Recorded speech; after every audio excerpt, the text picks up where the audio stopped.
Okay, let's see what else. So here where I had talked about meltdowns under appearance. So I want to kind of give a little bit of a description here. And so someone might describe it as just, I just feel weird, you know? I don't really know what emotion or emotions this is. I just feel weird. And so maybe there's like reminders of things that bother them, or certain sensory things, or certain emotional things, or something that was frustrating to them, or there was like a social interaction or a couple social interactions, and there were some things that just made them feel uncomfortable with it, or made them feel like again, they can't describe it, but they're like, that just kind of like bothered me, or that made me feel frustrated, or that made me feel like fill in the blank with whatever. And so if the person feels like I'll probably get frustrated later too. And so meltdowns could present as like crying or yelling, or the person not seeming to be like how they typically are. And so I just want to encourage you that this is not, again, it's not a character flaw. It's just something that could happen as a part of if there's a lot of sensory overwhelm or emotional overwhelm, from like different situations kind of piling up. And so I also want to make a note here, just kind of connecting some more concepts between different videos, that someone could have multiple medical conditions at once. So I say this in a validating way.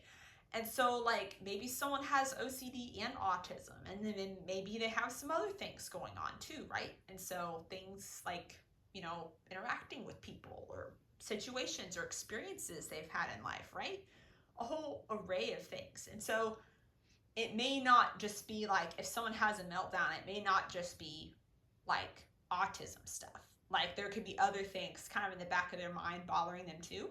And so I just want to encourage people and give validation that, there can actually be multiple things at once. And so don't beat yourself up over that. And there's, help from, there's different types of professionals. And so like if one type of therapy doesn't really, seem to be addressing all the things going on, that there's other ones out there. And so sometimes too is, the way the person can feel on the inside and how they appear and sound on the outside may not actually match. And so that could be that could be something that's people may not be aware of. And, for example, like their tone of voice or their facial expressions, it may not match how they feel. And so, or maybe they also feel like uncomfortable or like not confident in a certain situation. And maybe they think like, oh, if I, keep my voice like serious, what if, right?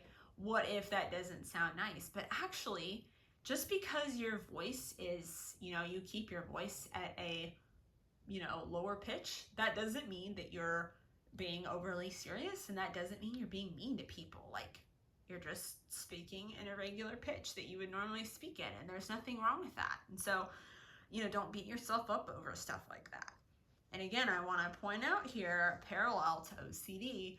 So with OCD, the what if I, made this facial expression, or I used this tone of voice, or what if my tone of voice wasn't nice enough, and like, what if that harmed somebody? So, and that reassurance seeking and that confession to people. And so I just want to kind of point that out. We're talking about what's the reason why we're doing something, Is it, a social thing and maybe you weren't aware of it, that, you're, trying to change your voice to sound like nicer, and like your voice pitch is higher, you're trying to like, because you think that if you, like speak in a lower pitch that it's mean. It's actually not mean.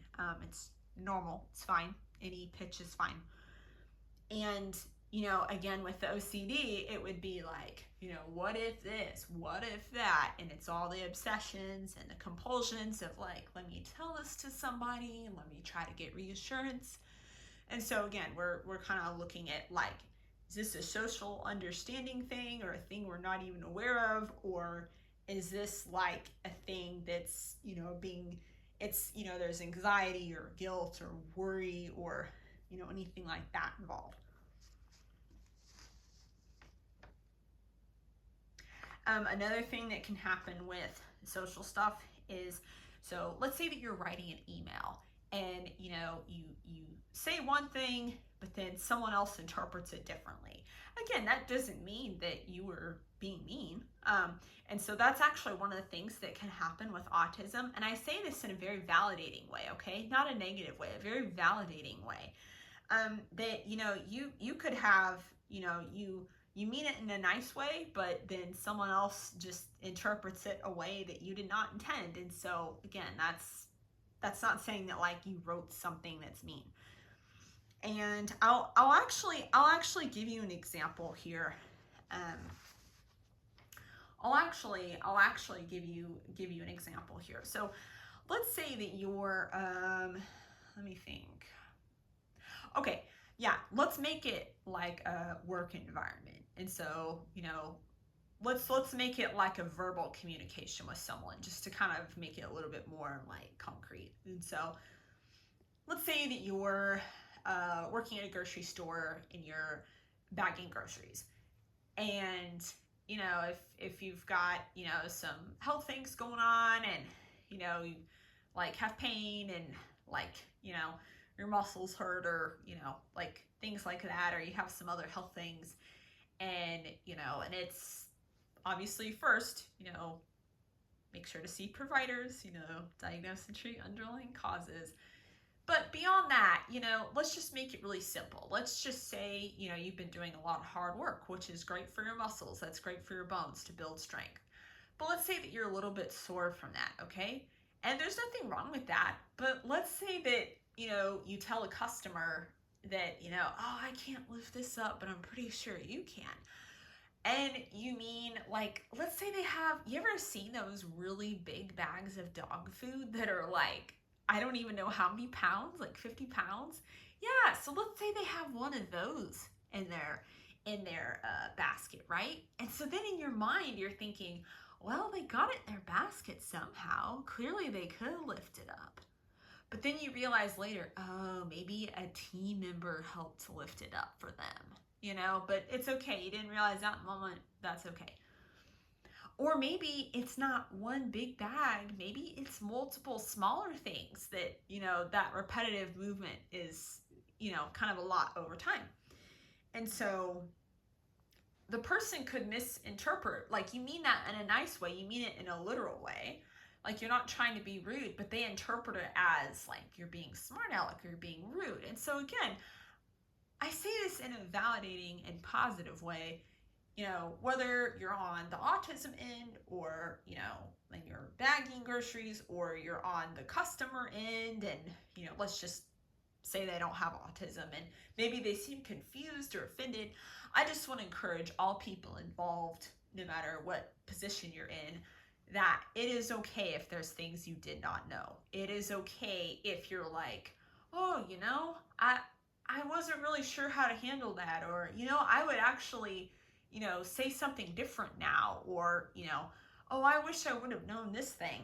That's okay. That happens to everybody. And so it's okay if you're like, well, I didn't know that person had autism. I wish I would have known that, or the person with autism, like, oh, I wish I would have known that, that came across the way I didn't mean it. And so that's totally okay. We're all learning together. We're all growing together. That is okay if you did not know that. But I just wanted to point that out. So when I talked about the literal communication under the social category, that is an example of what I meant, okay? And let's look at what else we have here.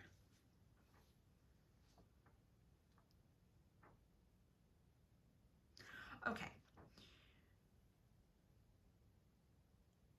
Let's look at a couple. I'm just going to pause here for a second because I actually said a lot of different things.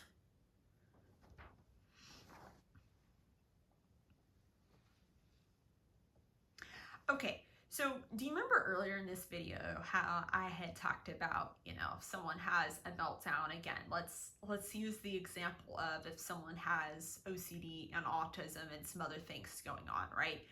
And so, there could be multiple things involved at once, right? So I say this in a validating way. And so here's one example. I'll make it a little bit, I'll make it simple to where it's a little easier to understand, like concrete. I'm just gonna pick like one little situation. So let's say that someone has OCD and autism. And let's say they have checking OCD. And so if there's like a lot of loud noise, you know, in a, if they're in an apartment and there's like a lot of loud noise in the hallway, or, you know, if there's a lot of loud noise of, you know, people you're interacting with, or, you know, something else going on over here, you know, a lot of things going on, you know, they're like, you know, it makes me feel even more stressed out because it's hard to focus and concentrate and, you know, check this thing.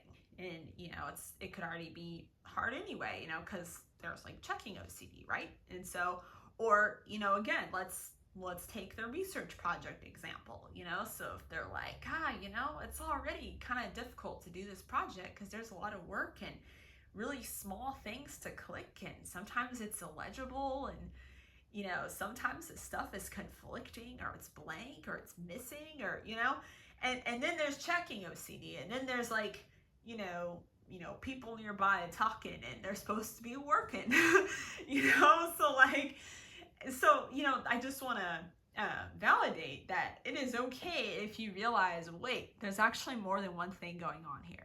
Yeah, that's totally fine. That's actually what happens a lot of the time.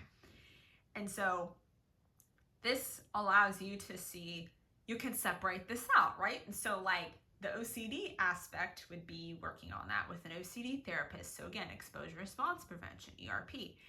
And, you know, for the noise thing, you know, maybe there's a way that maybe you can move a little bit further away to a different location to work, or, you know, maybe there's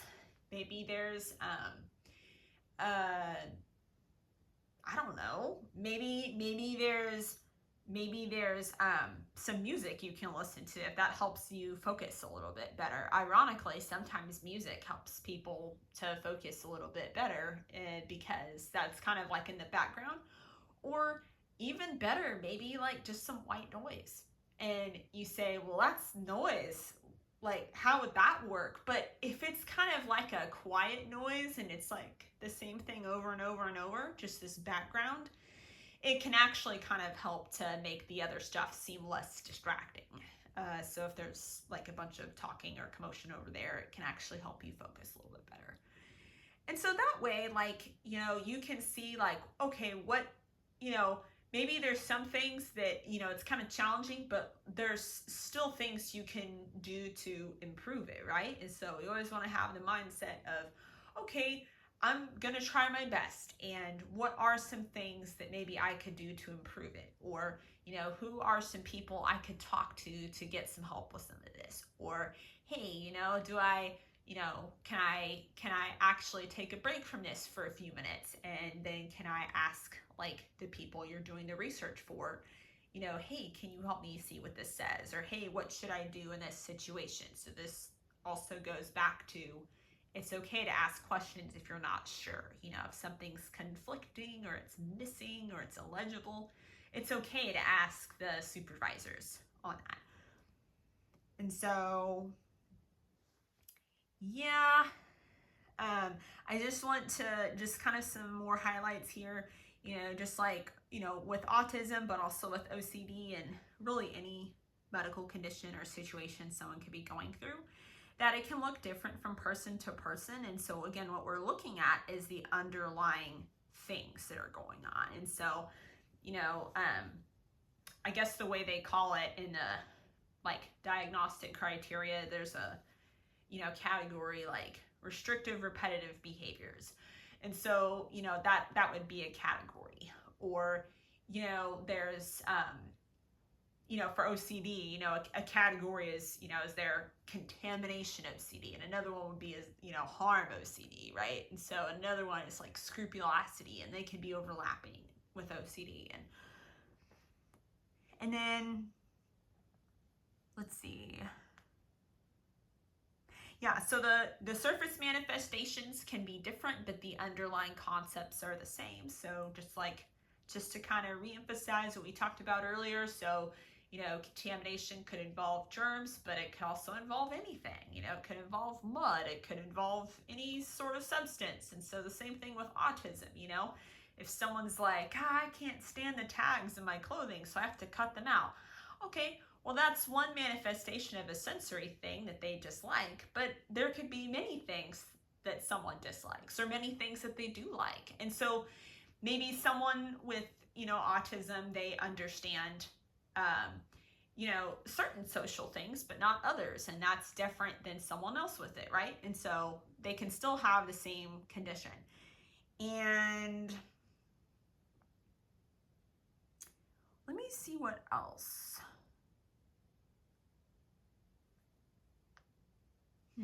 Okay. Yeah, so I just kind of want to make another another point here. So, when we're talking about, again, like things that could go like manifestations of autism. If someone's like, oh, I have to have my food, cut up a certain way and presented on a plate a certain way. Yes, that could be what some people experience. But then, maybe for someone else, they don't have that, but maybe it's not that exact thing, but maybe it's something else. But again, the underlying theme is, is it a need for things to be the same? Is there difficulty with flexibility or with changes, right? And so again, not saying that in a negative way, but just saying that and like to explain that, don't be discouraged, if you're like, oh, I don't experience this exact thing the way it's described, whether it's autism or OCD or anything else, that doesn't mean you don't have the condition. And so there's, I just want you to stay positive and look at all the things you can do. And I also want to encourage you that if you're like, oh, well, there's a lot of things that I can't do now, that doesn't mean that you're not going to be able to do them in the future, no matter what's going on in your life. And so I want you to stay positive and look at what you can do and focus on that. And you just keep working at it. And there's a lot of ways that you can help people. And I'm here to encourage you. And I know that you're going to do really great with all this.